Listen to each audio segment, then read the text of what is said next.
conducted everything that is made, but no one created him. Everything you made bow before thee. The sun, the moon, and the stars testify to your presence. Even thee, O Elohim, you feed the birds of the air. Only you dictate time, space, and infinity, because you encompass all of your creation.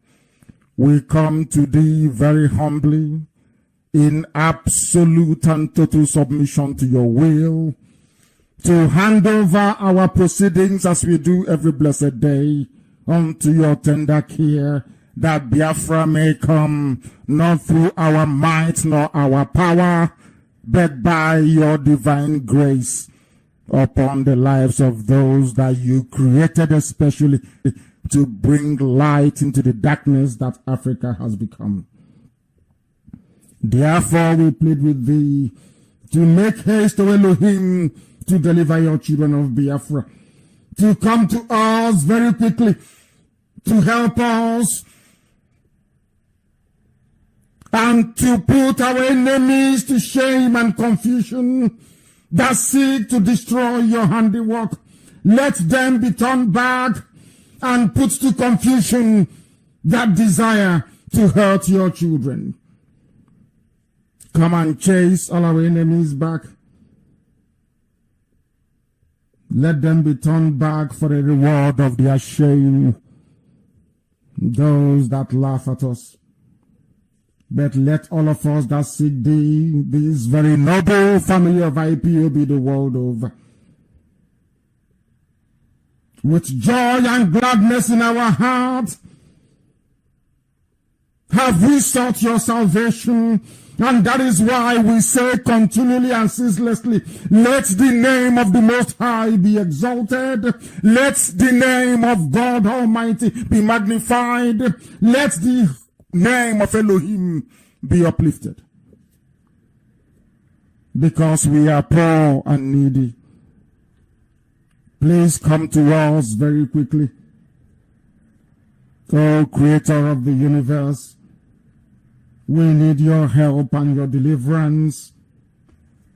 Please hurry and do not delay, for we have no other God apart from thee. We do not worship idol.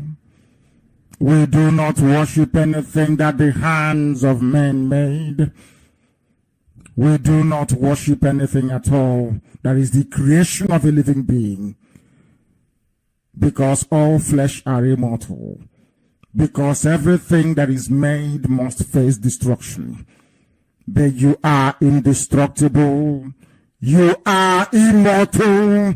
You are God the Creator. That is why every praise, every adoration, every honor and every glory shall belong to your holy name and thee alone. Forever and ever we pray. He said, this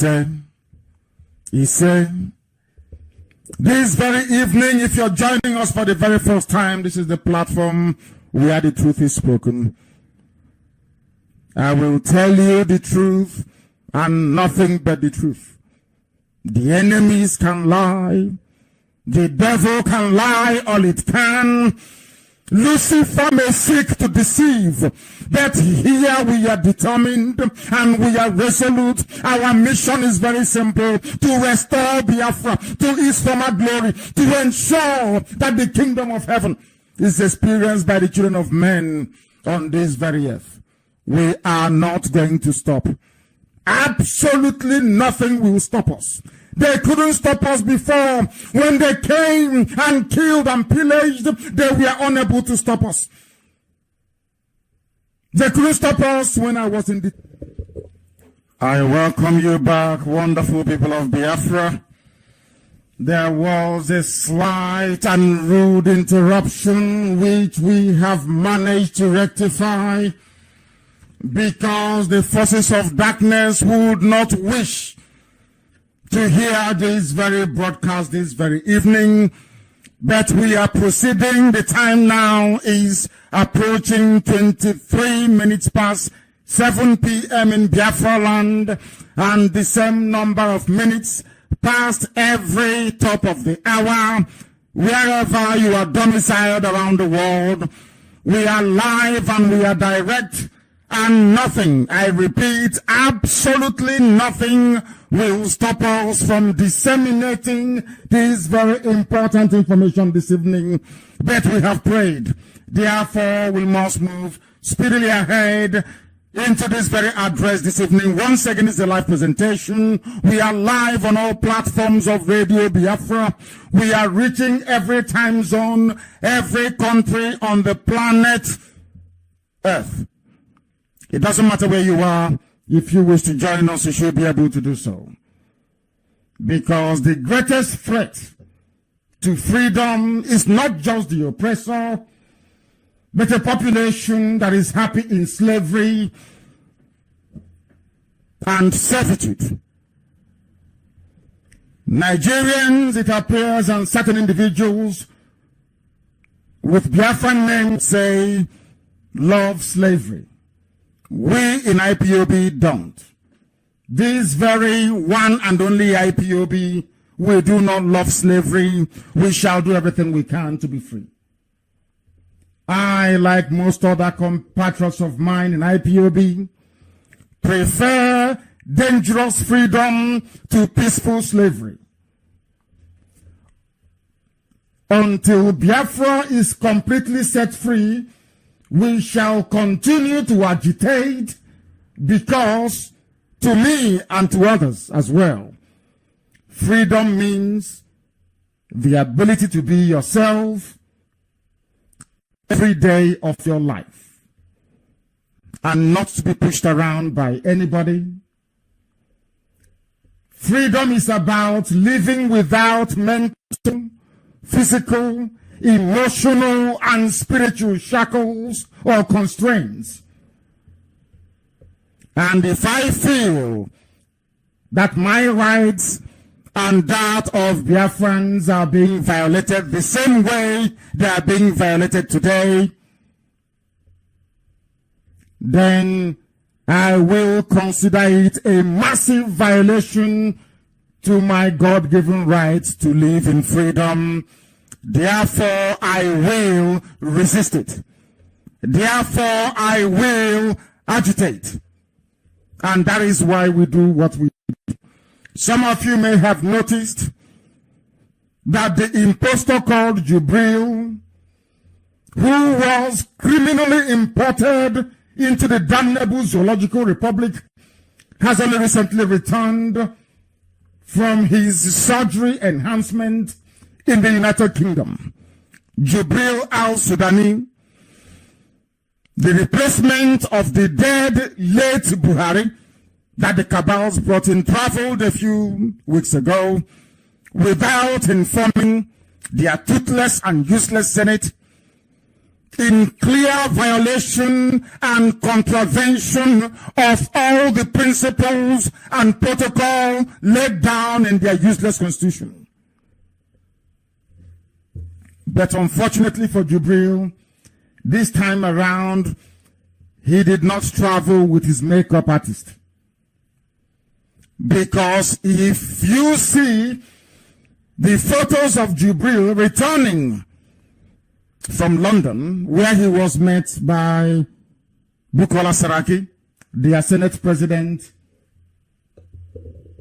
as he was disembarking from the aircraft, you will know there is something definitely wrong with Nigerians and their eyesight. I want that very picture to be published, or should I say pictures to be published, for anybody to tell me this very morning, afternoon, evening, or night, depending on where you are, to tell me that that very human being, that thing you're looking at, is Buhari. You know that Buhari is dead. Have a look at the picture. I want that picture published on my Facebook page and shared everywhere as well. Publish it on every platform available. Ask gullible Nigerians, is this very man Buhari to you? Because Buhari is dead. But they keep covering up the obvious, and they think that diverting our attention with the mayhem and killings perpetrated by Miyetti Allah through their armed wing, the Fulani headsmen, will be able to put us off. But they are mistaken. You will see in this very picture that Jubril is now looking as young as Yusuf, the real son of Buhari. That thing you're looking at now is meant to be nearly 76 years old. Look at that picture again and tell me if that is the picture of a 76-year-old man. No, it is not. You can see it very clearly. Then ask yourself this very simple question. Why is it that people that claim that they are the elite, they're enlightened, that they believe in normal, civilized political discourse, why would they allow such a travesty to happen? Only them knows. Now when we call Nigeria a zoo, you'll understand the reason why. I want people to look at that very picture and tell me this evening, this picture was taken just a few days ago. Tell me if that is Buhari to you. Explain it to your children. Tell them that this is Buhari. All those criminal pastors who are supporting Jubril and the slaughter of the innocent. Look at that very picture and tell me that that is the Buhari that you used to know. You will see that the truth is very, very obvious. Because it is not. Because Buhari is dead. And somebody from Sudan. But they have used the Miyetti Allah to slaughter all of you into stupor. That is why you cannot rise up. That is why the entire so-called south of Nigeria is now littered with cowards who cannot rise up to speak the truth. Cowards everywhere they are. Please take a look at that very picture of the Sudanese being received by Bukola Saraki and one other man that I don't know his name, and tell me that that very thing you're looking at is the dictator, the dead late dictator buried in Saudi Arabia, Muhammadu Buhari. Jubril went for his periodic body work. You know, the periodic overhaul that he does to make him look like Buhari.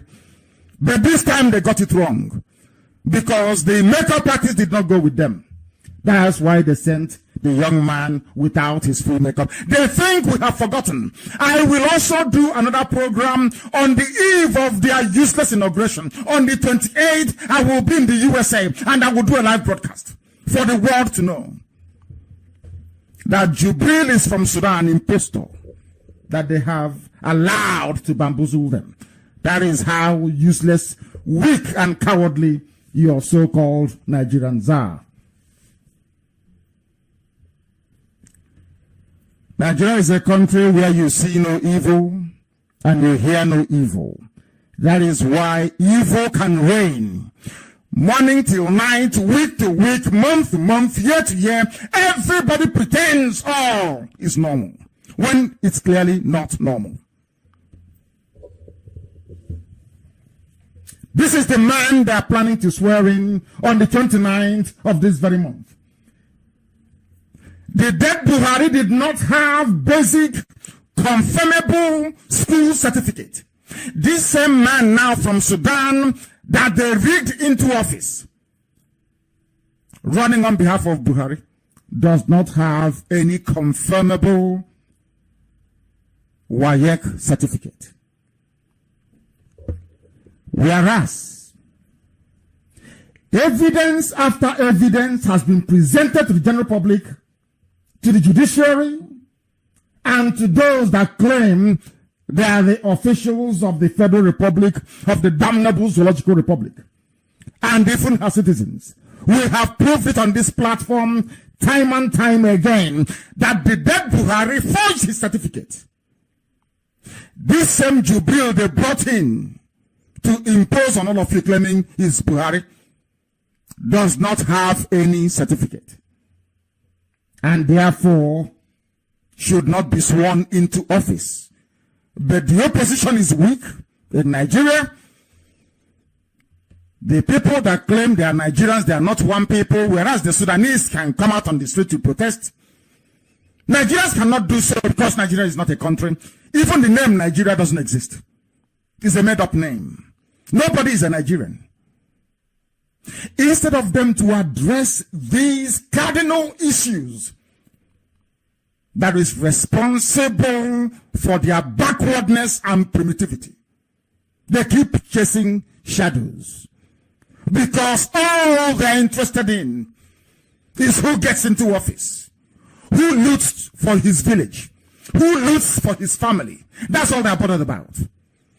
You see them, they write very fanciful grammar. You think they are learned, you think they're educated, but they are hollow, they are empty. There is nothing inside them.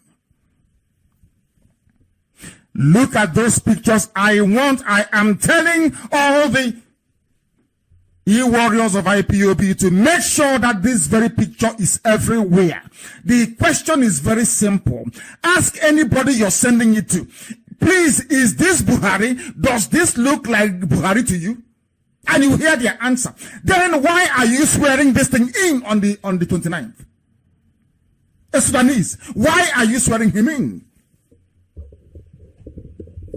The Nigerian police, the legislature, and the executive arms of the government, all full-anized, mind you, are all aware.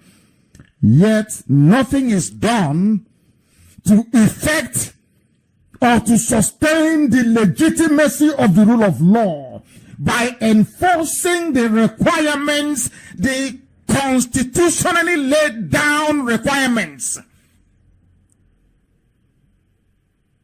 that anybody seeking for the office of the President of Nigeria must have a certificate. That is the law.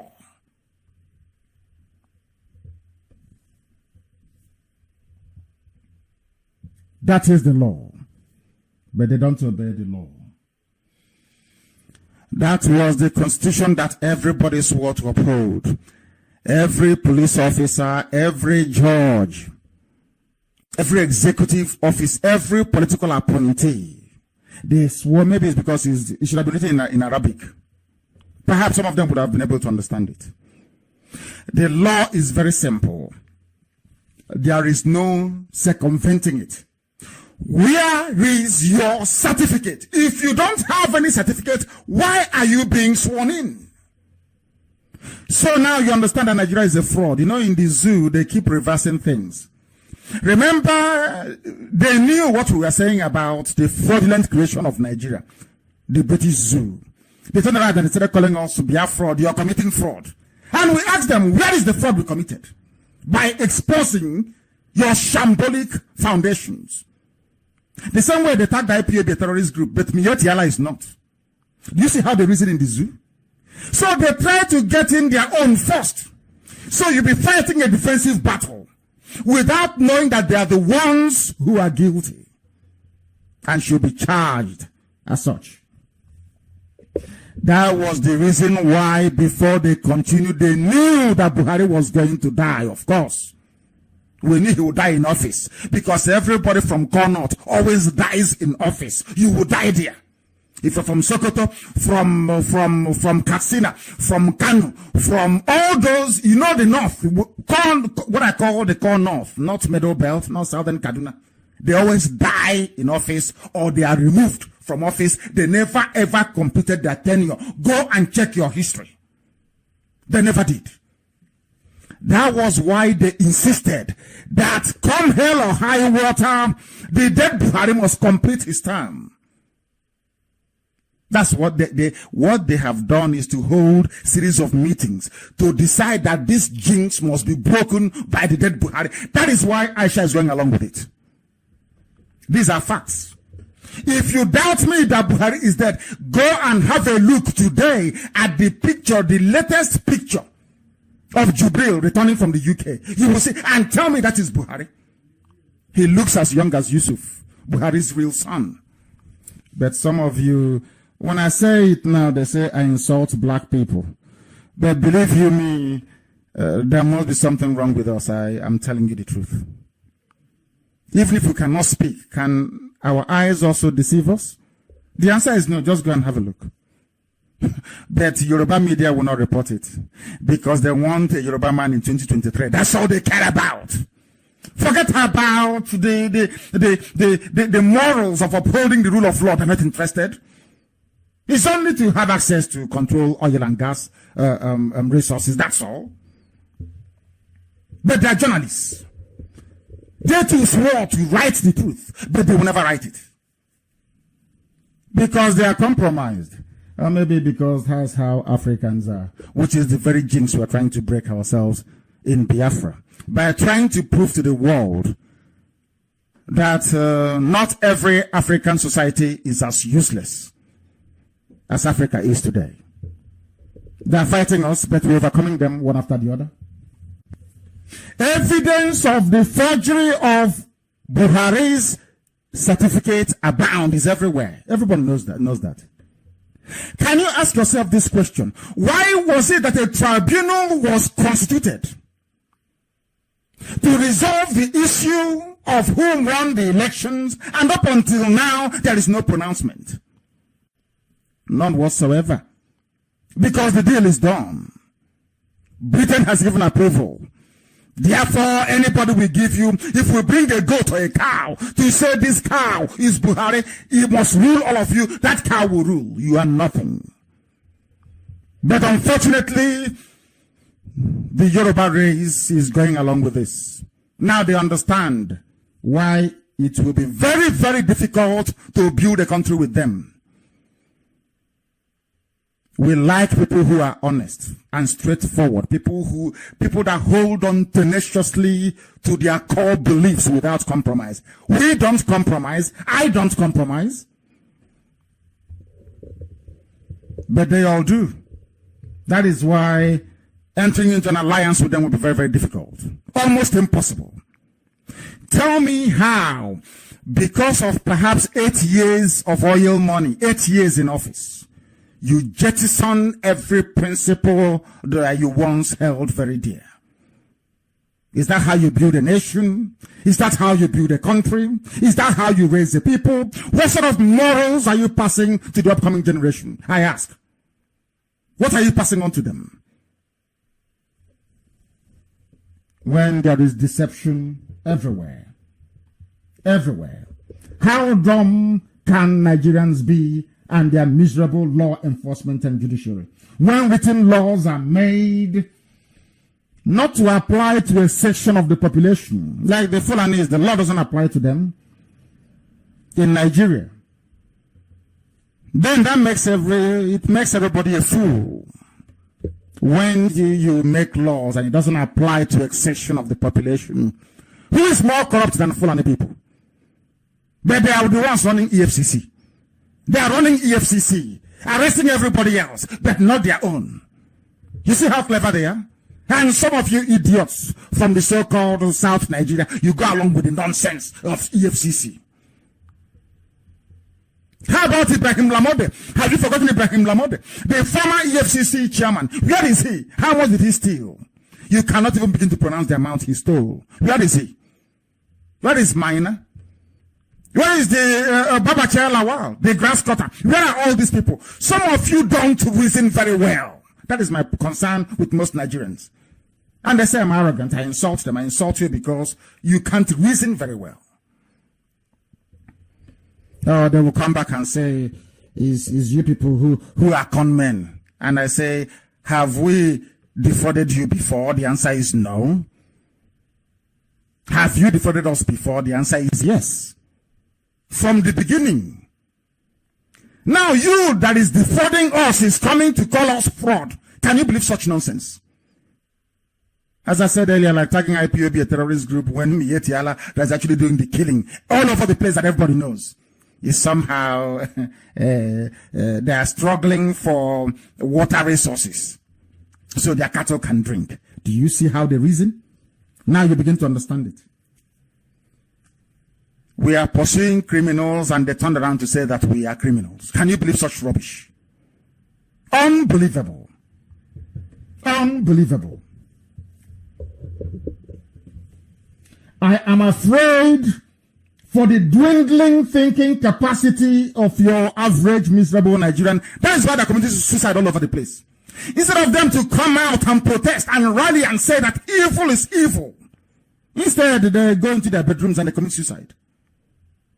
People come out on the streets all over the world, in Venezuela, everywhere around the world, in Sudan, to say that evil is evil.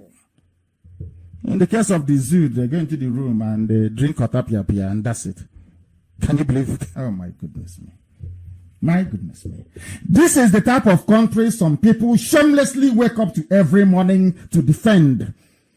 Especially some people answering Biafran names. They write for their Yoruba masters and their Hausa masters. Rebel rousers. They are trying to drag everybody into problem. But you wrote the laws. The law is very clear. It's clear. It's there. School certificate. Where is your school certificate? If you don't have it, you don't run for office. If you don't have it, you cannot be sworn in. Why are they trying to run around it all of a sudden?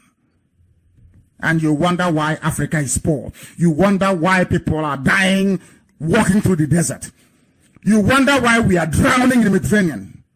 This is the type of nonsense you are allowed to exist in society. You cannot uphold the law.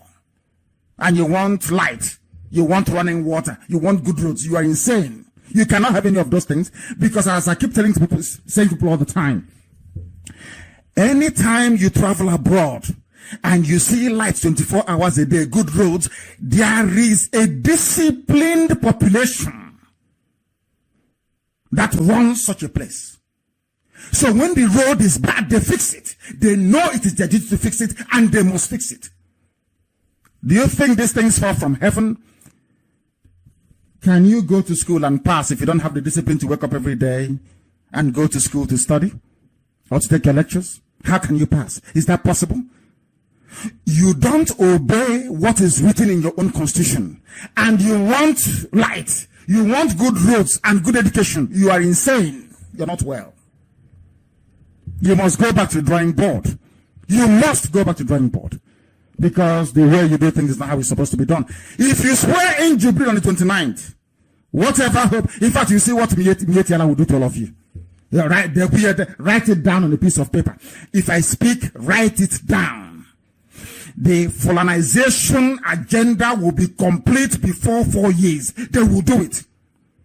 They have taken over the senses of some of you that come out all the time to yap rubbish. You wake up in the morning, you talk rubbish till evening, and you disappear. You don't contribute anything to the advancement of this very noble movement. Absolutely nothing. Meanwhile, Fulani all over the place. When they come, they start to phone me. They are here. Oh, tell us, what do we do? We are the ones fighting the battle. Every blessed day. If you don't know. We are the ones fighting it. Regardless of what their killer squad of 18 men to each state are doing, which I shall reveal later on in this very program. Those of you that call yourselves Southern Nigeria, because sometimes they lose track of, they lose their senses. They call themselves Southern Nigerians. You have been butchered into fear and docility. I weep for the cowards, but it's their country, they can do whatever they like with it. Let us go to the proper issues of this very evening, because I was very, very upset that some individuals, you know, these people born under bridge near Ojuelegba. You know, a child, when you're born under the bridge, the first breath you take is of a decaying refuse dump nearby. When a child is born on the dirty streets of Lagos, it is the dirtiest city in the world, and your first breath as a newborn baby is the smell of a refuse bin nearby, or the smell of an open sewage nearby. How do you think anything good can come out of that child later on in life? All these people, they're the ones I'm addressing tonight. You know, they want to impress Tunde, their Yoruba friends. They are cosmopolitan. They want to show them, oh, we love everybody. But do they love you? If they love you, they would have told that we want to return all the money he stole from our people after the war. They will campaign very seriously. For you or for one of you, Efulefus, to become the president of the zoo. It will never happen, and you know that. That is why this evening we must respect those that fought and died for us between 67 and 70. I said must, M-U-S-T. Whether you like it or not, you must honor them. All over the world, they honor their dead. All over the world, they do the anniversary. As I tweeted a while ago, the end of the armistice was over 100 years. They remembered. Every year, the 11th month, no, the 11th minute, no, in fact, let me start from the 11th second of the 11th minute, of the 11th hour, of the 11th day of the 11th month. Every year, come to the cenotaph. You will see Her Imperial Majesty, Queen Elizabeth II, there, honoring those that fought and died for them. And some of you want to go to England. It's beautiful because there are some things that they do. These things are traditional. These are some of the ways that you bind yourself with the suffering of the past, recognizing that people died for you, which in essence is what Christianity is all about. So what we are doing on the 30th of May is essentially what Christianity says should be done. On Easter, we remember the death of Yeshua. Don't everybody do that? Why don't you say, okay, it doesn't matter? But we do. Or some of you do anyway. Now, how come those that fought and died for us in the flesh, we will not honor them? We will not lock down. Everywhere should be sealed under lock and key. Any dog staying outside should be slaughtered. Any goat that comes outside should be slaughtered. We must honor our people. We must honor them. That both the living and the dead. If you have any veteran near you, buy them a gift. Buy them a present. Say thank you to them. Go to Jirif and say thank you to them. We must honor them. We must honor them. Because it's not easy. You know, black people, we don't appreciate anybody who does anything for us for free. Because it's only in Africa that when you do something for somebody for free, you are trying to be magnanimous, they look at you as a fool. That was why we forgot our mothers that died in 1929, upholding our honor and dignity in Aba. In 1949, they killed 22 people at Enugu, men that stood up to Britain. And some of you don't even know. You don't even know that. And we are the elite. We the intellectuals elite. A bunch of badly tutored, badly educated dimwits. You can't remember your mothers that did something that no other group of women did all over the world. But this November we shall honor them. This November will make it the 100th year. Almost. Yes, it is. Is it 100 years? Is it 100 years? It is. 1929. Or is it 90 years? I think it's up to 100 years. Is it 100 years or 90 years? It's 90 years, isn't it? Because my math is beginning to fail me. Why wouldn't it? When you're addressing a place full of people who can no longer reason. 90 years this year. We go to school. Some of us go through school. We don't know that the first people to stand up against tyranny, against colonialism, against oppression, were our mothers in Aba. Some of you don't know that, do you? In 1929. And again in 1949. Go and ask yourselves this question this evening. Tell me in the history of Nigeria, where Fulani people were shot dead, fighting for everybody. Where the Fulani confronted the British and they fought. Tell me where the Yorubas fought the British. Then ask yourself this evening, why is it that it's only us? When Arochukwu fell in 1904, the same sons of our, for those of you saying, this Biafra is an Igbo thing, because you're not intelligent enough. Because if you are, you own our history. that the present IPOB people left Marochukwu. That Ababa people actually from IPOB, if you don't know. On reverse migration. Some of you don't know that 7 sons left out on this work traveled to Ahaba. You call Asaba. The name is Ahaba. The same way you have Ahabi Meni, the name is Ahaba. Ahaba. He was the white man that called it Asaba, saying we are in the south. So you don't know about Ahabi Meni before. The same name as Asaba. You have Ahaba. Ahaba. 7 sons from around this work traveled to Ahaba to form the feared, respected, and dreaded Ekumeku. Go and ask your history teachers, they will tell you. So I don't need to come out on Radio Biafra to make play of the fact that we need to all come together because we are one people already. One people already. Go and look at the history of Ekumeku. We fought the British every inch of the way. That is why they hate us, if you don't know. We resisted them in 1929. In 1949, these are historically documented facts. From 1901 to 1902, the Anglo-Arrow wars were fought. We've been fighting the British every inch of the way. But when they went to Fulani land, they opened up, hey, come in, rank at anything you want, you can take. That's why they said, oh, these ones are more obedient. They are more obedient monkeys. No, not those ones who are rascals from the east. That's why they hate us, if you don't know, let me tell you. Let's make Nigeria one.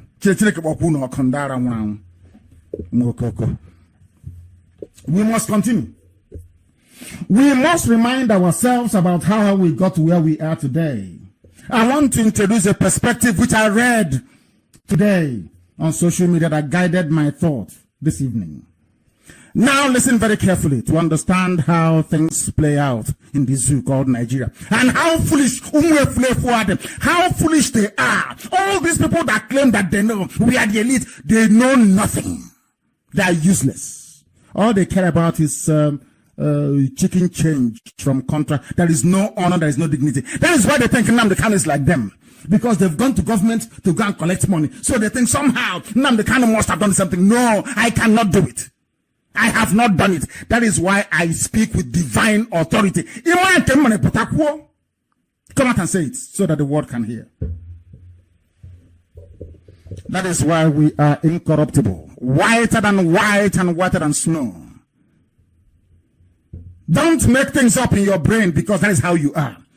You think you can run to Ohaneze. You do some sabo work for them. Informant, you are informant. You are a pointer for DSS and for police to be arresting your people. You think others are like you. No, we are not. We are the divine children of heaven. We don't play such silly games. And you will all pay very dearly for it. You know it is going to happen. If you betray this very cause, you will pay dearly for it. You and your family will pay eventually. That is guaranteed. As night follows day, it will happen. It doesn't matter who you are. Because our hands are clean. We want to set everybody free. So that you can have your own Biafra. We don't do what we do because we want to rule anybody. Because I will not lead anybody. Because I have suffered too much. And I would like to go and rest as soon as Biafra comes. Even before that day, as soon as I'll go just retire and go and rest. So don't think we are doing this because of any ulterior motive, looking for who to rule. Then you're insane. It means you don't know who we are. Because that is how you are. You think others are like you. The late Agu Ironsi, who is married to my aunt, Da Victoria, is from Ibeku as myself. Ironsi was the former head of state of Nigeria, a Biafran and an Igbo man.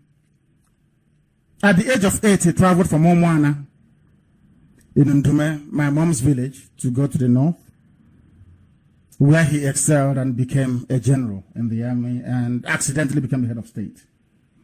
Ironsi, listen carefully, please. Ironsi was the first battle, our preaching today is not about Ironsi, no. We just want to draw an inference, to give you an example as to how the brains of Nigerians work, depending on where you come from.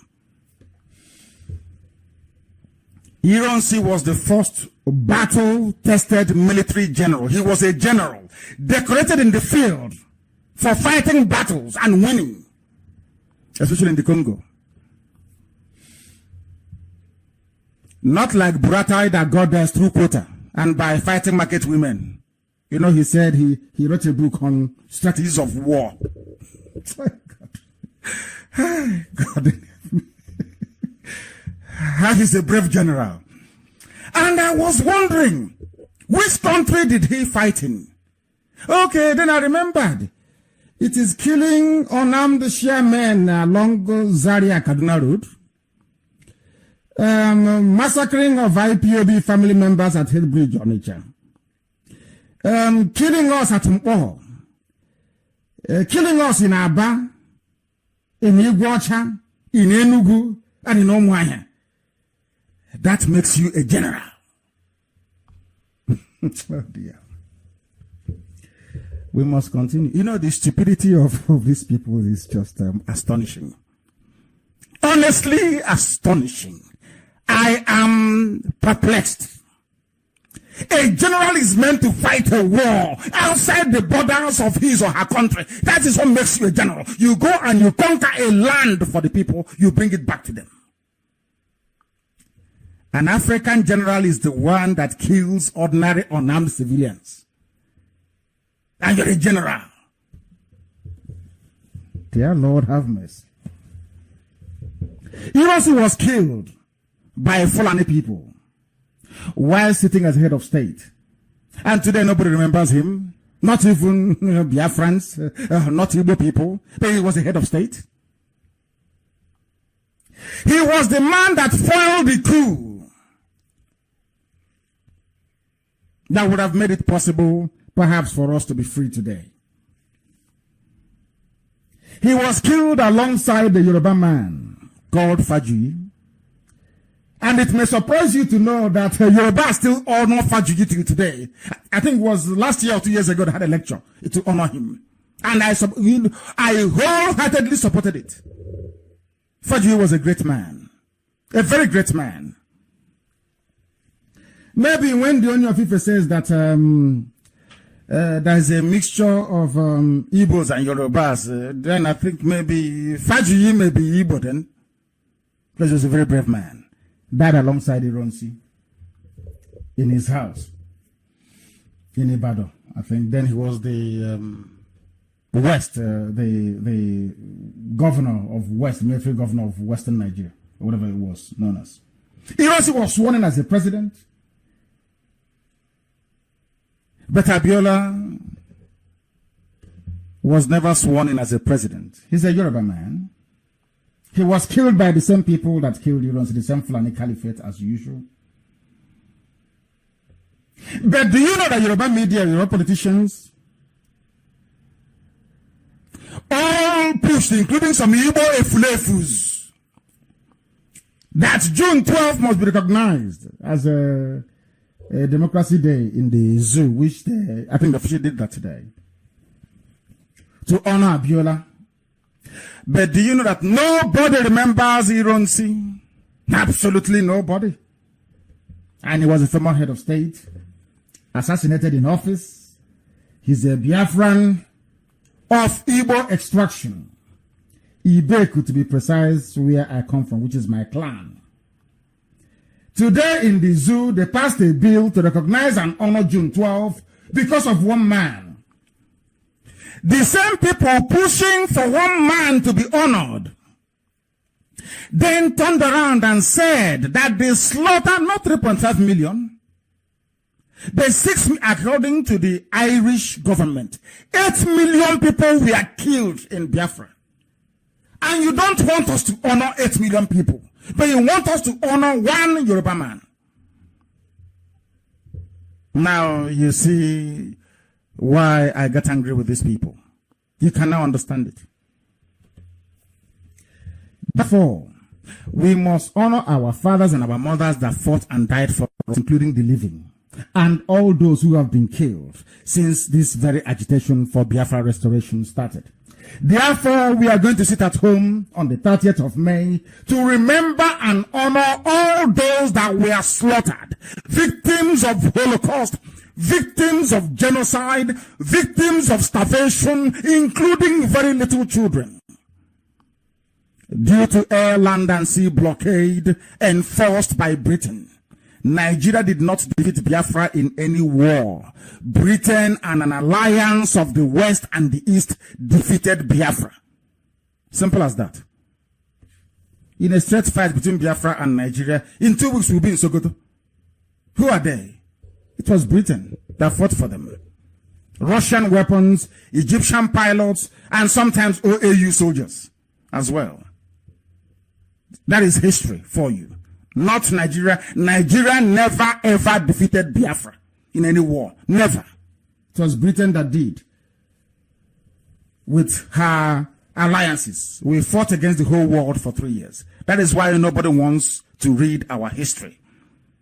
Because Britain knows where we are coming from. That we will keep pushing until Biafra comes. They understand it is in our DNA. To resist oppression is in our blood, is in our bone marrow. We will continue until Biafra is restored. And they know this very well.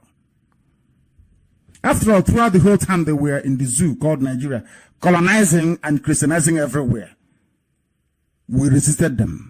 Not because we hate them, no, but because we are Republicans by nature. We love freedom by nature. That's who we are.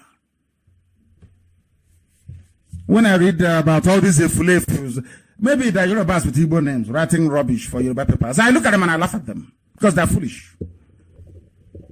That refuse bean they inhaled when they were born is still disturbing their brain. I assure you. The same mindset of let us accommodate others but rubbish our own is the reason why we forgot the heroic exploits of our mothers in 1929, of which this year, as I said earlier, is about this is the 90th anniversary. Not quite the 100th yet. I think it's the 90th anniversary. I may be mistaken. Please calculate it very well for me. I want to make sure that it is the 90th anniversary and not the 100th, as I was led to believe a while ago. This mostly, according to the Efulefu Brigade, wayward but slightly educated children of Biafran extraction, born outside Biafra land, with a deep-seated resentment for themselves. They hate themselves and where they come from. This brigade of educated, ignorant people is the reason why, listen carefully, landlocked Kaduna has a port where containers can be transported to from Lagos and collected almost free of charge if you're a Fulani, Arewa or Hausa. That Biafran cities located on the shores that's in Atlantic Ocean. There is no seaport. There is no dry port. But Kaduna has a dry port. That's why the foolish Amechi rushed and built a railway for them. So they can move their containers to the north. And of arms, ammunition, distribute to Fulani headsmen to be killing people at will. From Lagos seaport. Now you can build a dry port, a dry dock in Kaduna, but worry that is on the Atlantic Ocean itself. Iguacha that you named Port Harcourt, the British named Port Harcourt, and the Calabar. They have seaports. They are closed, they are moribund, nothing is happening. But you went to Kaduna and built a dry port. And you claim that you are in one Nigeria. You want to defend one Nigeria. You're a Biafran. You are a Jo. You are a Bibio. You are Igbo. You are a Fik. You are a Nigerian. Are you where? Are your faculties functioning at all? Anybody who is familiar with my dealings with the damnable Zoological Republic will know this. I have always placed this as a demand. In case you come out to say, this thing you're doing is an Igbo thing. I want to tell you this evening. I speak Igbo sometimes when I'm on air because I grew up in the village.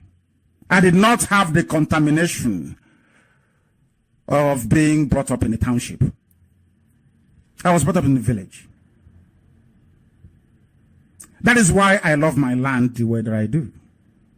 That is why I love my people the way that I do. Some of the things we were exposed to, as those that grew up in the village, those of you born in townships did not experience it. You cannot love Biafra unless you're blessed. That is a fact. Did you go to the stream? Did you play? Did you go hunting?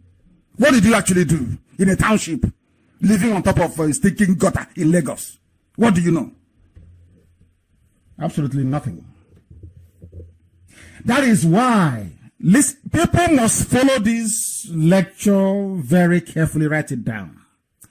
People talk about bringing the wealth home, Akurula, all this nonsense. I have always argued that Warri Seaport must be opened, the Iguacha Seaport and Calabar, before they have any discussions with me. When they look at my paper, they run away. When I was in prison, go and ask them, they still have it till tomorrow morning. I don't need to go to Warri to consult them to know that that is what they need. I don't need to go to Iguacha for them to know that that seaport opening means a lot of employment opportunities for our people. I don't need to go to Calabar to preach to them, because all these areas are parts of Biafra. If I speak Igbo sometimes, you have to forgive me. As I said, I grew up in the village. I'm not a product, and I'm not a product of a warped township mentality. I'm not part of that. I'm not.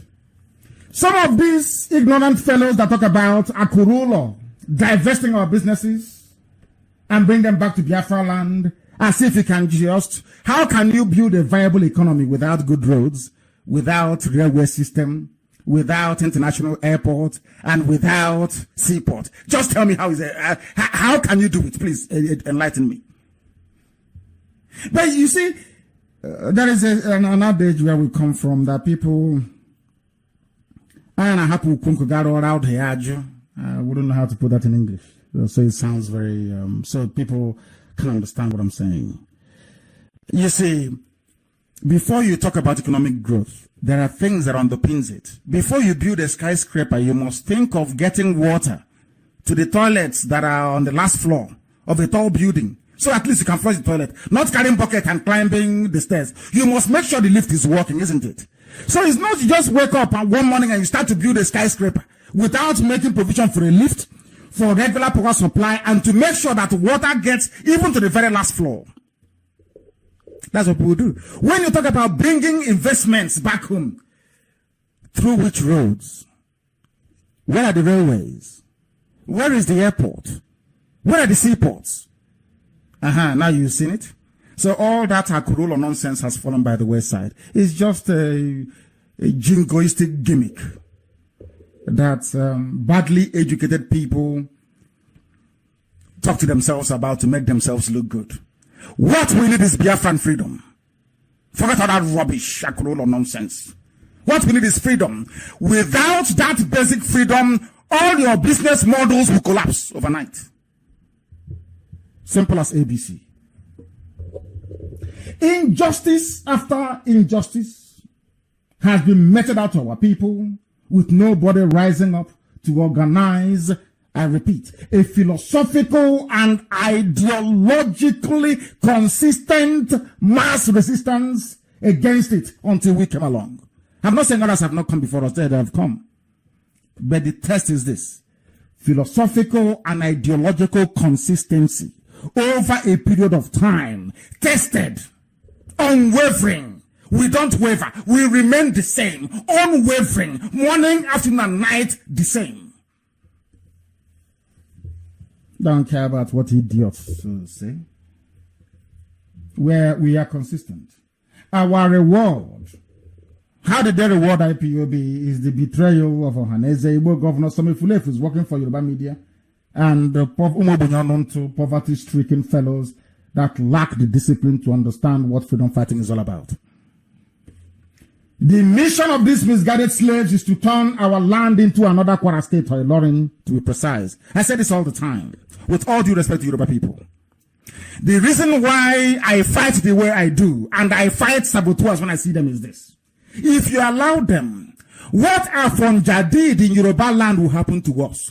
Fulani will enter and they will never live forever and ever. We are doomed. We have failed. Look at Middle Belt. What's happening to them? You can see it very clearly in the Middle Belt, can't you? That they are lost. They are gone. Their lands will never ever be recovered again. It is gone and gone for good. Kwara State is gone. Ilorin Yoruba town, so to speak, is lost to Fulani forever and ever. So anytime I see a saboteur and I begin to chase that sabo away from our land, I begin to shout and scream that this is a saboteur. It is because I don't want what happened in Ilorin to be replicated anywhere in Biafra land. That's all. I don't hate anybody. Why should I? But I don't want to become a victim of Fulani Caliphate. It can never happen. Not in our lifetime. The mission of these people is to turn us into Ilorin, Haneze and their cohorts.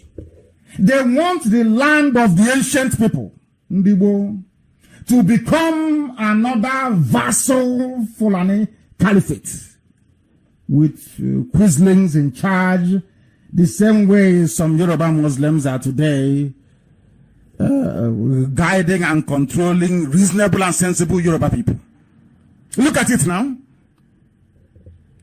Because Tinubu must work with the cabal. They are all Muslims. I have nothing against them. But that's the way it is. And he will sell the whole of Yoruba land in order to make sure that he gets into power. The same thing Afonja did and lost Ilorin. The same thing. There is no difference. That is why when Nyanwodo and their group step out of line, we keep screaming. Because we don't want what happened to other people to happen to us. Do you think Fulani will leave TV land? Is that what you think? Or some parts of Jukun land, is that what you're thinking?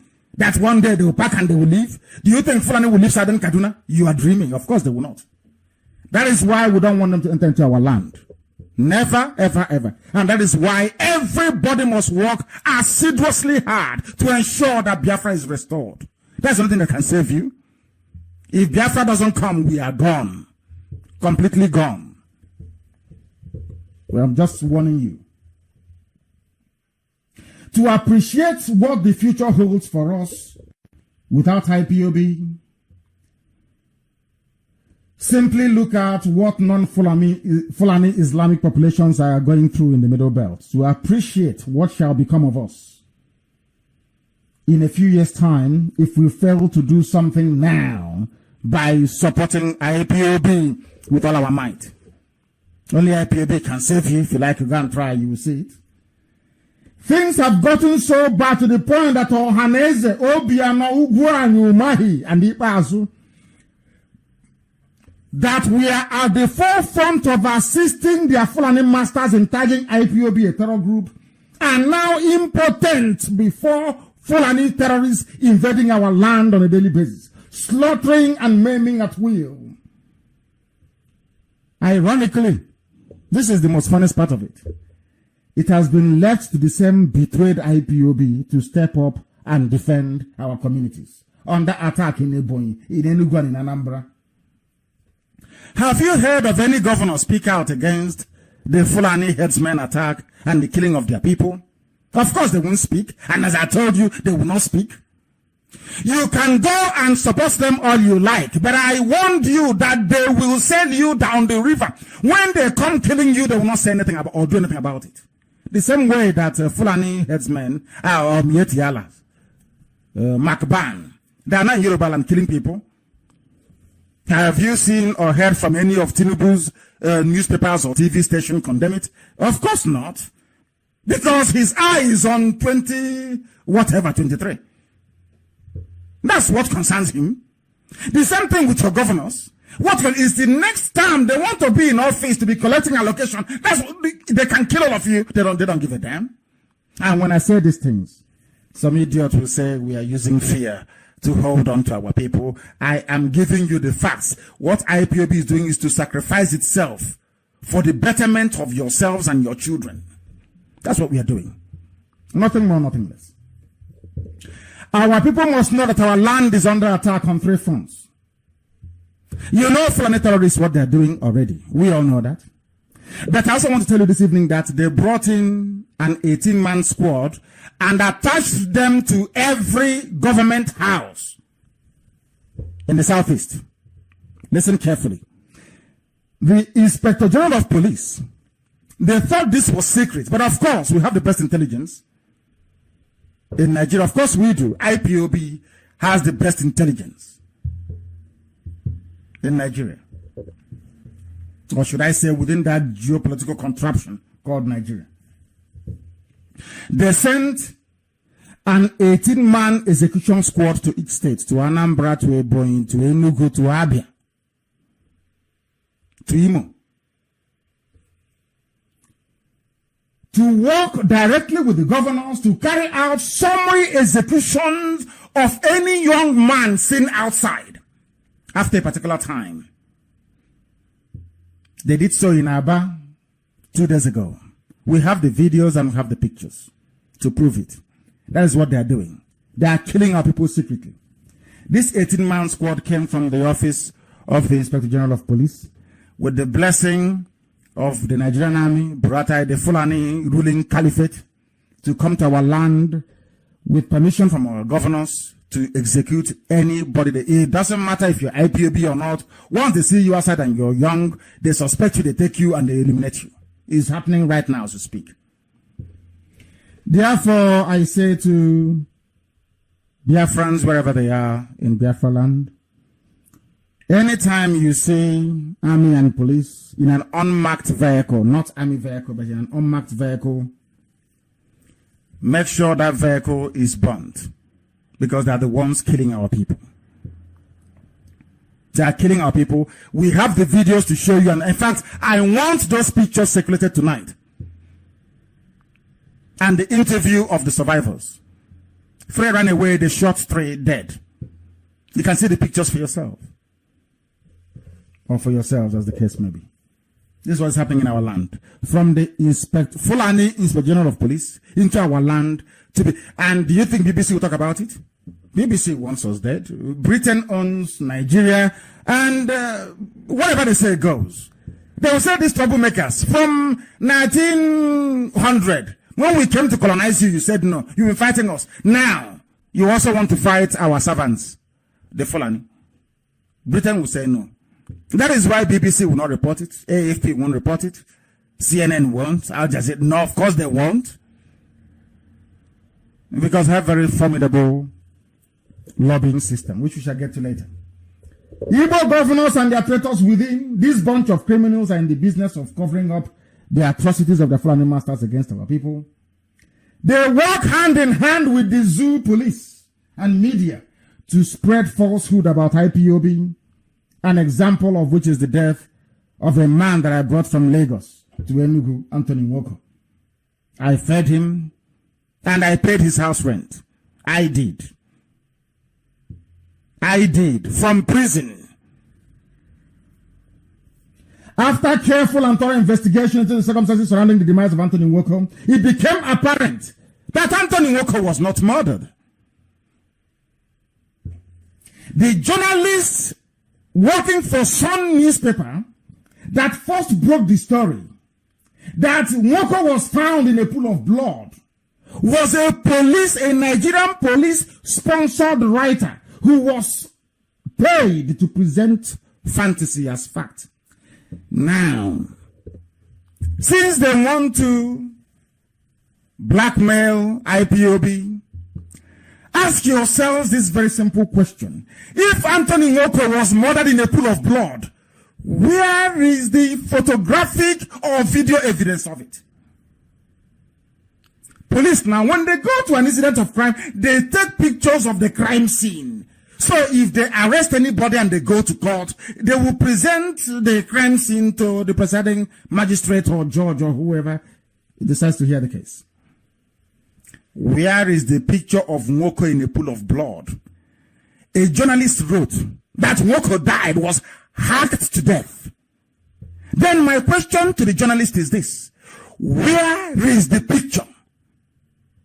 Where is the picture that you saw as a journalist before going to print, before writing anything? What background check did you do?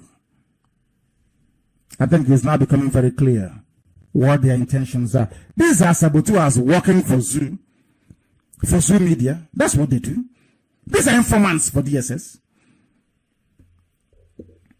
They are trying to complete the assignment that go on give to them. Give them some money. They will destroy themselves. They will destroy whatever good thing that they have planned against Nigeria. That's exactly what they're doing.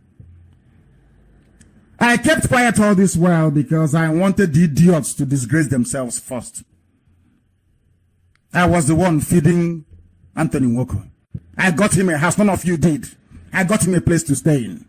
None of you did.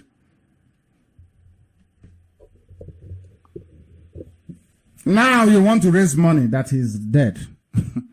How hypocritical of all of you traitors. Shame on all of you. Show me a picture of Nwoko in a pool of blood.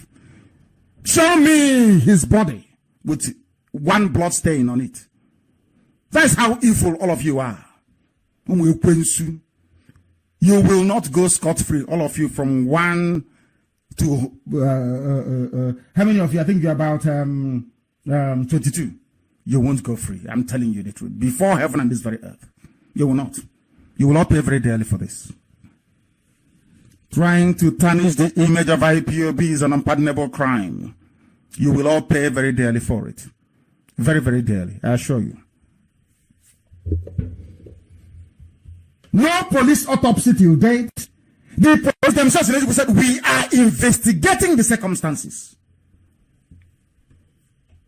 If Anthony Nwoko was murdered, don't you think that the police would have said so? Did they say he was murdered? Show me one police statement from Enugu saying Anthony Nwoko was murdered. It is all these DSS informants answering to one useless, non-existent Biafra group or the other. All they do is they issue statements. That's all they do. Press statements. That's all. They don't hold rallies. Nobody knows who they are. Anakoeli. That's all. They just, that is all. Now you love Anthony Nwoko more than myself. You loved him, you never fed him for one day. You loved him, he was homeless, you never paid for his house rent. He was hacked to death in a pool of blood. Where is the blood? Where? Where is the murder weapon? Where is the body of Nwoko in a pool of blood?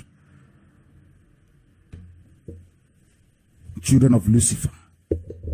I will punish all of you, one after the other. The whole world is listening to the very broadcast.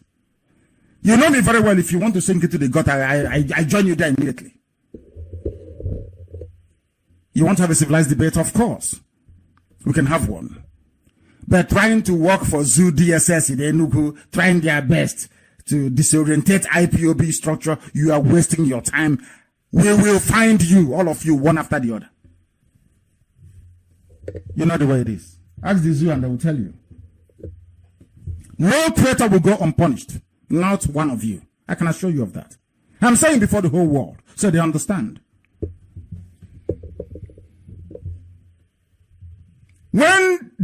As I was talking about the dry port in Kaduna, there are going to be another one at Ibadan. Look at Ibadan, look at Lagos. 2.5 hours drive. After building a dry port in Kaduna, because you know that Fulani and Yoruba, they are now in charge of everything happening in the zoo. Whereas some idiots are in Biafra land writing and talking rubbish. When Yoruba and Fulani have divided up everything. This dry port will cost $250 million. Where would the money come from? Is it not from the oil and gas? In Imo State, in Abia, in Anambra, in Ikwere land, all across Biafra land. Is that where the oil will come from? And the port that you have in Warri is not open. And you think IPOB is your problem. The port in Iguacha is not open. You think IPOB is your problem. The port in Calabar is not open. And you think IPOB, you are insane. Your brain is not correct. It's not functioning very well.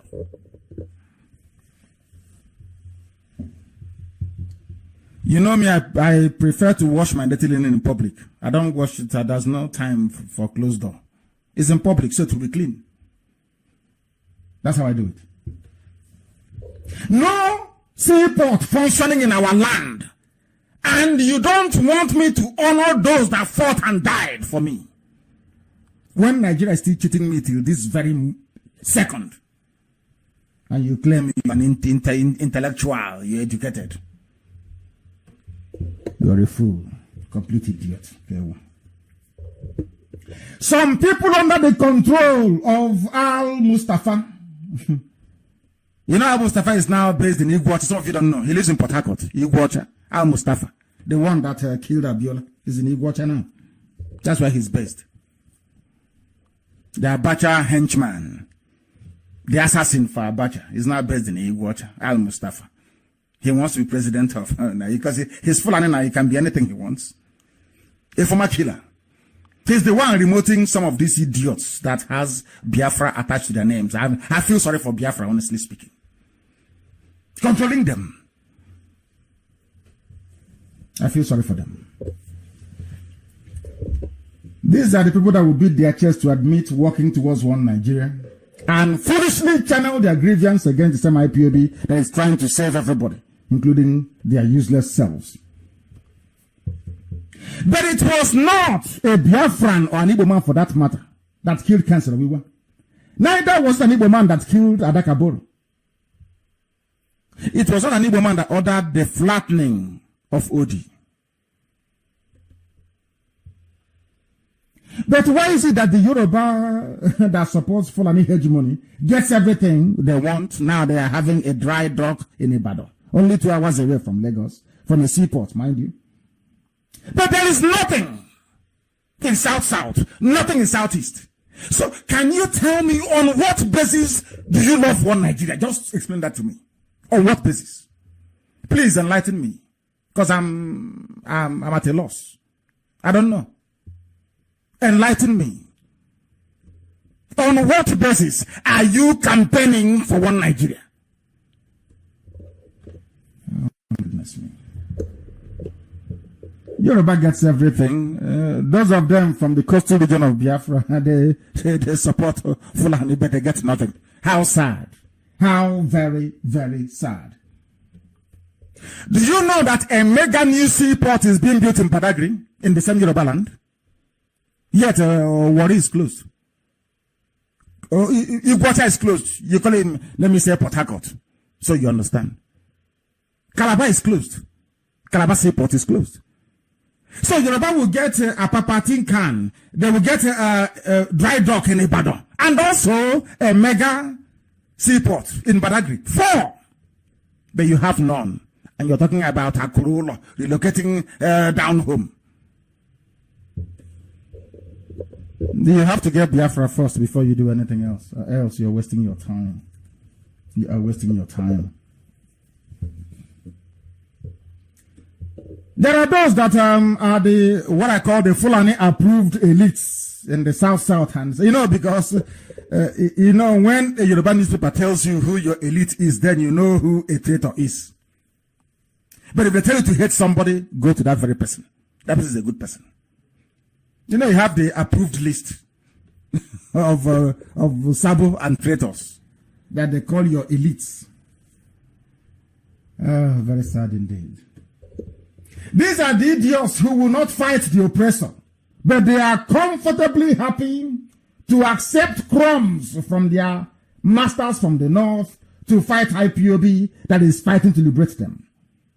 I have never and will never collect anything from anyone to sell or compromise our puritanical stance, because unlike these stomach infrastructure agitators or commentators, I will sacrifice anything to get Biafra, but they cannot sacrifice not even one strand of hair from their head for Biafra, no. And they know it. I also want to tell Ohaneze and Pandev and Igbo governors tonight, and every other meaningless settle me and my boys group out there, that our problem is their lack of patriotic discipline and weak-mindedness. IPOB has gone way too far in this effort to restore Biafra than to concern itself with what traitors are doing. At the right time, the people will take care of you. You know that. There is a certain ring of inevitability about it. Fighting for Biafra liberation now is arguably the most difficult thing anybody can think of or dream of doing. Because of the high levels of cynicism, because of the betrayals of the past, because of a rather slightly complicated, outlook on life, but I will have it no other way. I prefer it this very difficult way. So that when it comes, every generation will talk about us. That's my happiness. That's how you achieve immortality. Not that you will not die. The flesh will perish. But as what they said in a very famous movie a few years ago, and still resonates till today, said, is that what you achieve in life echo in history. Our race is against history, not with mere mortals, not with those who are too poor to think outside the needs of their stomach. They are so poor, all their concerns with how do we accumulate wealth? That was why they approached me at DSS custody. I said no. Kuje prison, I said no. And in my own house, I said no. Biafra or death. Mokoko. The jihadi Islamic Arewa North have given 100 billion to Miyetti Allah. A bunch of killers. 100 billion. And compared them to Ohaneze. And all you can do is to try to discourage our people from sitting at home to honor those that died. That's your contribution.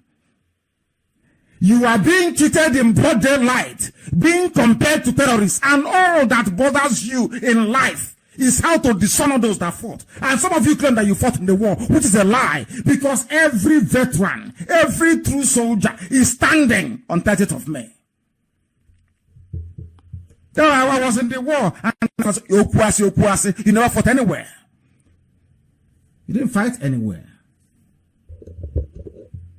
Because that is why General MacArthur said, old soldier never dies, they just go away.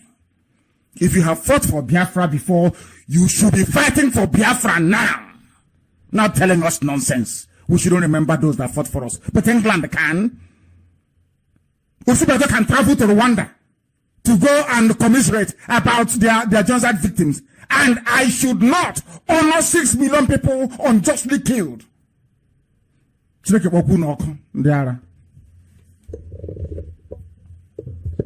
a shame, a very big shame, to the old eastern region, Biafra land, how the North have, over the years, kept messing us about. They take one of you, will give you oil contract, buy you private jet, you buy advertisers in newspapers, you'll be talking rubbish.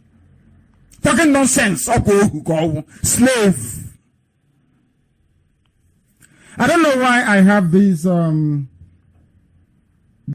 urge to referring to films and historical films at that tonight.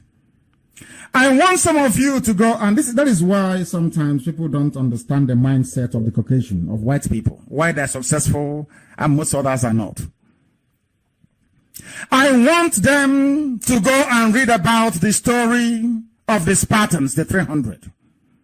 Of Leonidas, King Leonidas of Sparta, that met the army of Xerxes in Greece and fought a war. He knew he was going to die with his men, but he still fought. And he died in that very war. Today, we are still talking about Leonidas. Till tomorrow, we'll still talk about him. That is immortality. And our own time is coming. And as I said, that zoo, I will come to it. And heaven knows I'll bring hell with me. Have I said anything before I've not done it? You shall see. History will talk about us. That I assure you. It will. We are being messed about from pillar to post. After using Okoroawosa, they dumped him. I told you, you serve them, you come back in disgrace. Very clean and clear. Everything I say is gospel. If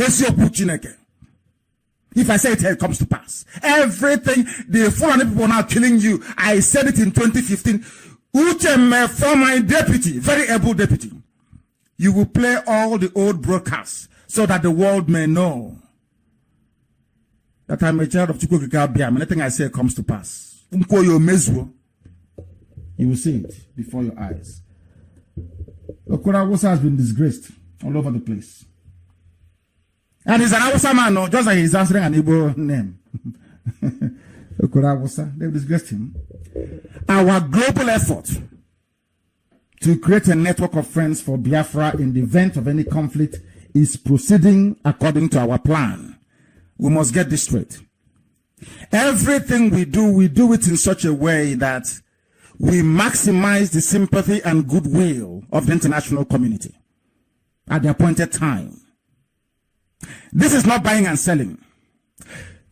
Freedom fighting is more or less like a production enterprise. Not buying, not you go, you buy, you sell, you see profit and you see gain. No. You need to plan very well.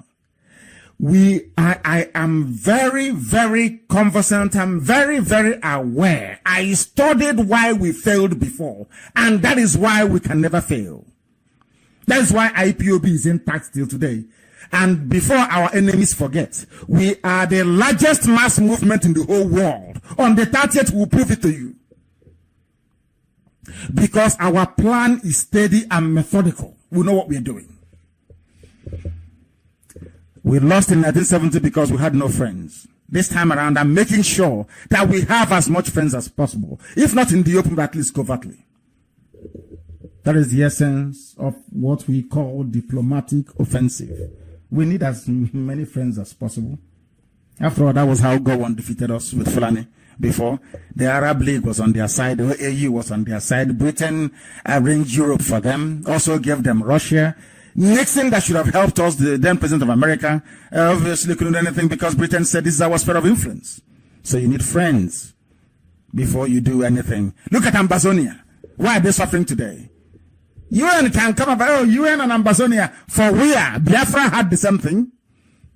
You need to cultivate reliable friends and allies. I shouldn't be telling you this, but we are Republican, want everything in the open. So I'll give it to you. That's exactly what we are doing. We plan everything stage by stage so that each step that we take, of course, brings us closer, ever closer to Biafra. But our enemies don't understand it. So they get confused. They are wondering, but why am I not doing it? Why him? Why them? Because Chukwukika Abiyama did not appoint you to do it. You are a child of darkness, a child of Lucifer. Your heart is bitter and evil, dark and cold. That is why our network of friends for Biafra is proceeding according to plan. I studied the mistakes of the past and will never repeat them. Biafra needs friends in high places, either covertly or in the open, before we march, or else what is happening in Ambazonia or the fate of the Tamil Tigers will befall us. And I don't want that to happen to us. After all, I'm well read. Why go to school if you don't learn anything?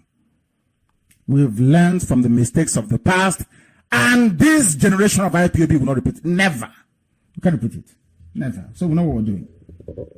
We have a lot of powerful enemies. This is something we don't understand. We think that Biafra freedom is a magic wand. You wave it and it comes overnight. No, it wouldn't. And I'll tell you why. Because as we progress, we begin to uncover a lot of enemies that we have. Quite a lot. We have a lot of powerful enemies. Locally, even locally as well, we have to contend with the concerted treachery of Ohaneze, Igbo governors and some Ifulefus in Lagos and Abuja. Internationally, listen to this. Every media organization is against Biafra. I say all of them.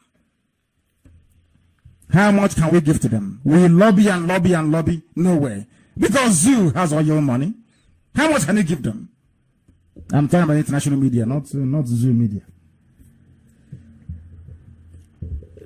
The international lobby machinery of the zoo is well resourced with limitless supply of money. They have brought up lawmakers in the EU. They have brought up lawmakers in every major country of the world, including Israel. Do you know that? So in the course of our discussion, of our meeting people, a lot of these things began to come to light. So you think that the unwashed, dirty Alamajri you see is your... No. There are people out working for them using our oil money. You don't know that? Most of the diplomats serving in Nigeria today, in Abuja or in Lagos, are in the pay of the Nigerian government. That is why Fulani can kill as many as possible. I'm telling you now, they can decide to wipe out an entire state. If you ask any lawmaker in Europe, as I've been doing, they'll tell you, oh, but it's farmer and headsman clash. It's for water resources. That's what they will tell you to your face. Because they have been paid very well. They have been paid very, very well. And no access to international media. You've not noticed? There were serious killings in Mali on Sunday in a church. A church was attacked in Mali. Have they reported it anywhere? Did they send correspondents on the ground to give them live feed of what is happening? The answer is no. Dead case closed. We are fighting against a very strong state and non-state actors. That is why it appears as if sometimes we are very, very cautious because we don't want to, but we are making tremendous progress, I assure you. Let me give you a very simple example. Do you see how many years you've been in the court with the zoo? Do you see how quickly they prescribed IPOB? How long it has taken them to even acknowledge our appeal? Until today, that appeal hasn't been heard. Every time they adjourn to October of that year, October they will adjourn to June, June they will adjourn to October. So you've not noticed it. And meanwhile, they're saying, oh, IPOB is a prescribed group. But we want to go to court to prove we are not. They won't even let us. We have a case at ECOWAS court that has been dragging on for nearly 4 years. Have you forgotten? No judgment, no ruling on that very case. We have a case against the zoo at the African Human Rights Commission. They've asked Nigeria to supply them information till today. That is going on, nobody cares. We have a case at ICC. You will all recall the effort that Britain is making that our case should not be heard at ICC. Do you know that? Some of you don't know what we encounter. Some people think that if you come to social media, if you talk rubbish, somehow or miraculously Biafra will emerge. You need to do the very difficult and painstaking hard work. Without it, if you march, you'll be crushed. Before you come to us, go and study history very well. What happened to the Tamils? What is happening to Ambazonia today? You can learn from it. The only way Ambazonia can survive is if they're prepared to sustain this war for at least 20 years. Look at some of you. We are only agitating. You've turned to Sabo overnight. Imagine when we have to fight a war with the zoo for 10 years. What will you do? Do you think you can survive it? You can't even survive ordinary social media work. Is it war you will survive? Foreign powerful businesses that have benefited from lucrative oil deals and road construction contracts from the federal government of Nigeria are all against Biafra. That is the truth. These barriers and obstacles is what we are working night and day to dismantle. That is the essence of my visit. Not all of them that I make public to all of you. Some of the work is not seen. Neither am I at liberty to announce them on air. Some of you may not know this, but I'll tell you tonight. You know multi-choice, DSTV, that some of you have in your homes? They refuse to carry Radio Biafra on their platform. They refuse to carry Biafra satellite TV. They were told in plain English, ask DSTV, they will tell you. In fact, tomorrow some of you should ask DSTV, why are you not carrying Radio Biafra signal? And you hear what they will tell you. Nigeria said they will shut them down if they try it. DSTV. That is the extent of opposition we encounter on a day. And without information, what can you do? Yoruba use this information now to twist your brain. That is why most of you go to Yoruba Pentecostal churches. These were former Muslims, all of them. All from Muslim homes. They saw that you are very gullible. And they used their media to twist your brain that they perform miracles, and you started following them. And you lost your senses from there. That's the truth. And that's what I speak here on Radio Biafra. The Nigerian government threatened to shut down multi-choice. That's DSTV. When I address the Biafran family in the USA and Canada in the coming days, I will expand on this. I am touring the US and Canada to spread this very gospel and hold some very critical and important meetings there as well. And I'll be traveling with my wife also, that you may know. Without a high level of international exposure and contacts, our rallies in Biafra land will continue to be attacked. Do you think if Sky Television, CNN, BBC, Al Jazeera, Press TV were to be in Biafra land covering our rallies live, that Buratai will give the order for the army to shoot? Do you think so? The answer is no. And the world will see what is happening.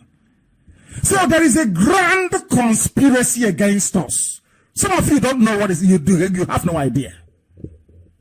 But anyway, because some of you are sabo, your concern is to undermine the efforts to liberate you. And tomorrow you'll be complaining that mosquito is biting you, there is no light. How many other freedom fighting outfits in the world are called secessionists? Miscreants or rabble rousers? None, as I tweeted. Only IPOB, and you know why? Because the Yoruba media, they don't want to address the issue of liberation, of self-determination. So what did they do? They said, the best thing for us to do is to rubbish Nnamdi Kanu. Let's rubbish IPOB. Let's call them names. They are miscreants. They are rabble rousers. They are con men. They are fraudsters. Because they know if they engage you in the proper debate, you will defeat them. And because they have media hegemony, TV, they are there. Satellite TV, they are there. They have over 200 radio stations. When they keep repeating all these things, you as a Biafran and your natural envious nature, it will be dripping slowly, unless you're a hardcore. You know hardcore IPOB? Nothing ever penetrates them. Very hard and very, I come and I salute them, I'm telling you the truth. I salute IPOB. That is why I love them so much. Very formidable. They keep feeding you. They call us street urchins. Every name in the world. Our consistency, our refined approach to freedom fighting put them all to shame. They don't have anything to say anymore. It is they are con men. And somebody asked them, but did he steal anything from you? No. Did he take money from the government of Nigeria? No. Why is he a con man? Because he promised Biafra and Biafra hasn't come. Goodness me. Oh dear. So that is what they do to you. They cannot fight you on an even keel. So they use what is called the proper tool of brainwashing, drip effect, and then you go to the Pentecostal churches and they finish you. When you come out of their churches, you'll be shouting one Nigeria one like a deranged demon. That's what happens to our people. But we are very formidable and resolute, and I said it. We are consistent. That is why we're the largest in the world. Others are just they don't exist. It's just 2 or 3 people that met in a beer parlor. They coin their name for themselves, and they write to a media house and they give them 7,500 naira and ask for change. And you see their name on it. This way you think they exist. No, they don't. They don't. Only IPOB does. Only IPOB does. These informants have no business being in IPOB, because if you're an evil person with time, you'll be discovered. Your conscience will drive you away from us. You cannot stay because you are evil. You can't stay. It's not to do with republicanism and I have to. Free to do what? It's when you get your freedom, you begin to talk about making sure we have proper democratic structures in place to sustain a civil society the way we want it. Not now. Because the enemies everywhere are seeking to use you, and some of you fall for it. Yeah, some of you are very good gossipers anyway. All you need to do is to keep feeding yourself the same junk all the time, and it goes into your brain and you take off. I'll give you an instance as to how bad the Yoruba media is, and the work that the saboteurs and traitors within us are doing for them. I'll give you a very simple example. The invasion of my house on the 14th of September of 2017. It was an invasion not authorized by any court of law, therefore it was illegal. They came and they killed 28 people. 28 of my men died. But you know what they did? After a while, not even a while, after a while, you know what they did? All of you now, I'm sure, hundreds, if not millions, you've forgotten that my house was invaded without provocation, and the people died. What you're focused about is, but he ran away. He's not there. Come back to Nigeria and lead the struggle. Do you see how clever they are? And they keep feeding it every day. They'll keep writing the same junk until the 16th. You have now forgotten that 28 people died. That my parents are not at home. That we don't live in my house. You've forgotten all of that. Because that was how, if you're asking, some people argue with me to say, how do you know that Yoruba media got me to Yoruba Pentecostal churches? I say, because you don't know about it. But I'm giving you a very simple example with myself. That was how you see how they cleverly moved your mind away from the issue. Instead of you to hold Buratai responsible, you are now moving away from it and talking about something completely different. That's how they do it. This is a very clever media trick. And that's how they got some of you, unfortunately. But not the hardcore, because we remain and we continue to move forward. Look at the spats, the issue between El Rufai and Tinubu. The time now is approximately 4 minutes to the top of the hour, to 9 in Biafra land, and the same number of minutes to the top of the hour, regardless of where you are. We are live and direct, and I know we have overrun for some of you complaining about data. You can listen to us via our radio or through Facebook as well. I think it's far more cheaper that way for some of you.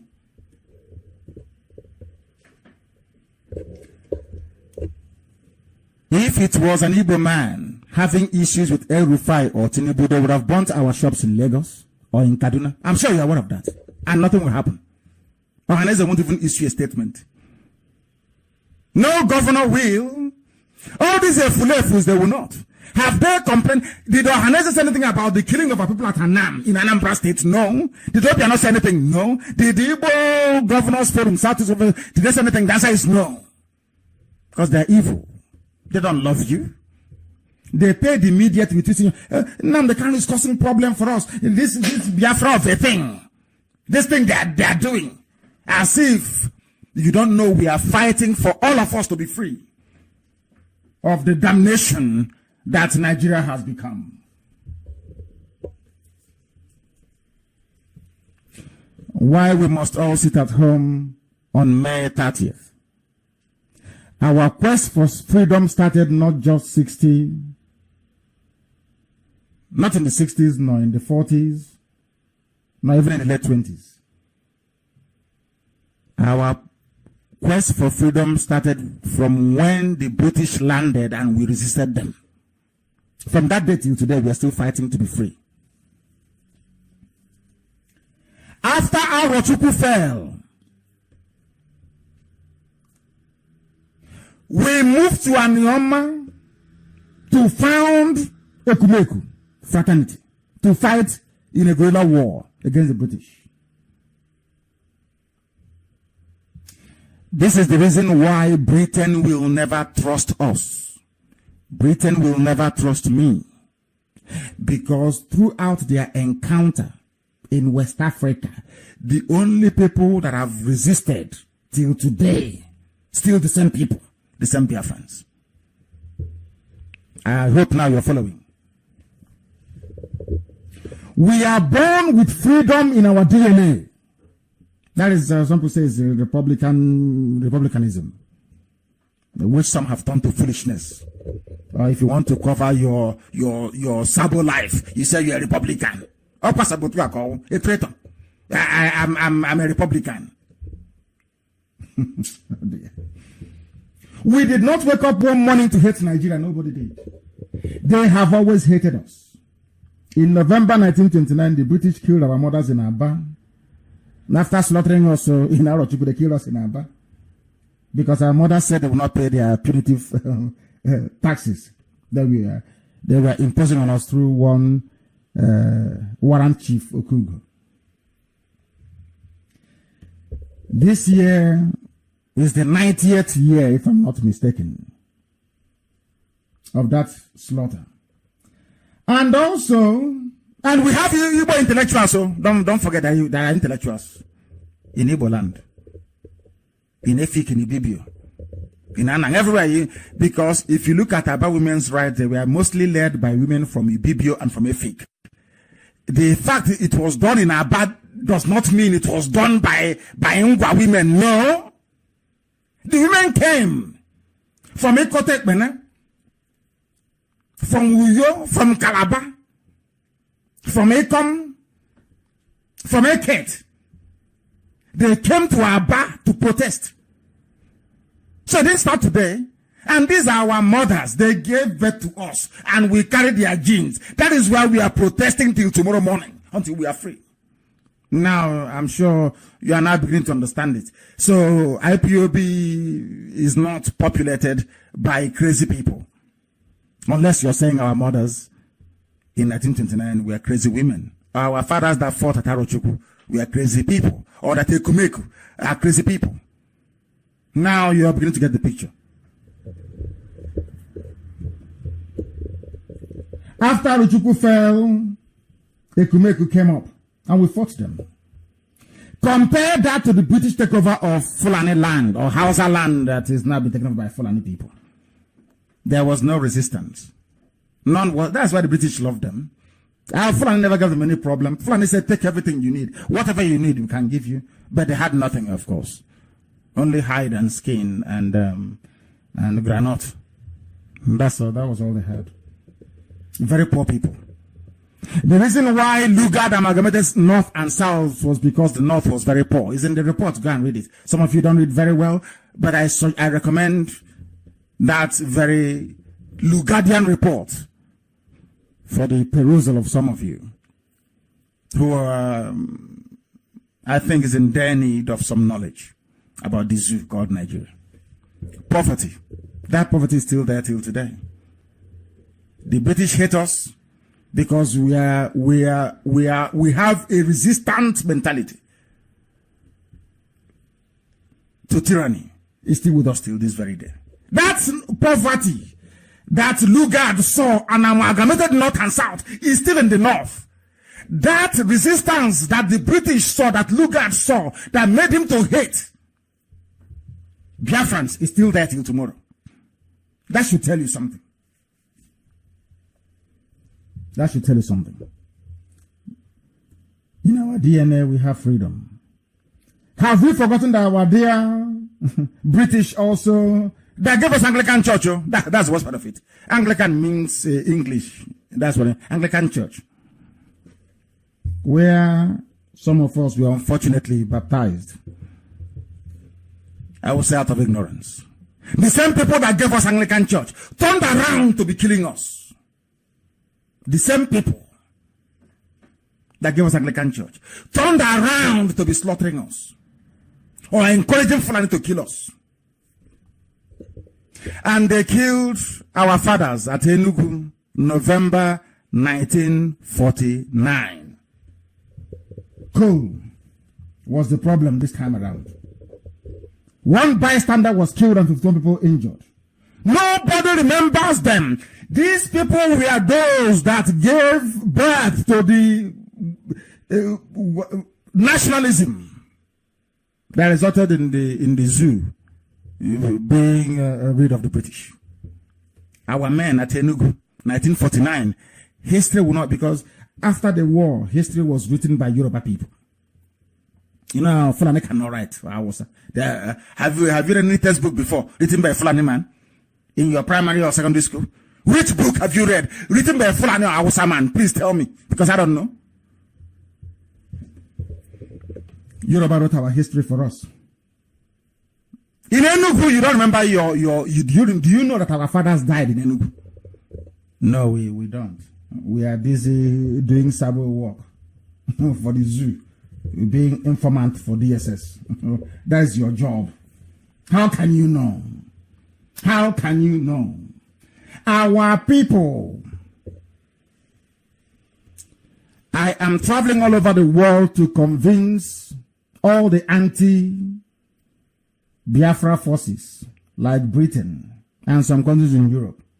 I will do something in US and in Canada, that Biafra is not against anybody. We will welcome inward investments into Biafra, because I'm an economist, so I know these things. Without inward investment, we can't grow.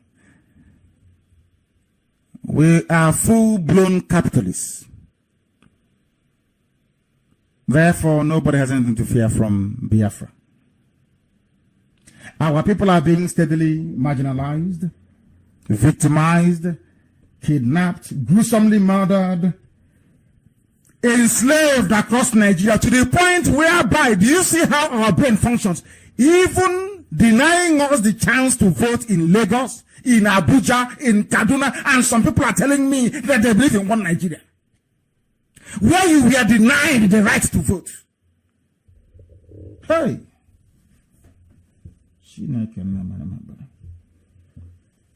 We must continue. Biafrans have over the years sacrificed a lot for the restoration of Biafra. We continue to make these invaluable sacrifices up until this very day. Persecution, assassinations, brutal murders. But we must continue until Biafra is restored. Because everybody who has fallen in this very effort to be remembered, so will their family for eternity. That I assure you. That if we can remember those that died 67 to 70, I remember our mothers in 29 and our fathers at Enugu in 49. That should tell you that we can never forget all the immense sacrifices we have all been making towards the restoration of Biafra. Come Thursday, the 30th of May 2019, 30th of May, Biafrans at home will sit at home in Biafra land, and those in the diaspora will tell the whole world who we are. We will honor them, both the living and the dead. We will recognize their priceless sacrifice for Biafra restoration. Our sit-at-home will be total lockdown, complete and total. If you come outside that day, you have yourself to blame. The Biafra restoration project is insurmountable. All IPOB family members must therefore maintain high degree of discipline and defiance. We have come very far. There is no going back. For Biafra will come, and there is nothing our enemies can do about it, because this project is ordained by heaven. Chukwokika Biama sanctioned it, and we shall see Biafra in our time. I thank you all very much for listening. From me, from here, it is good evening.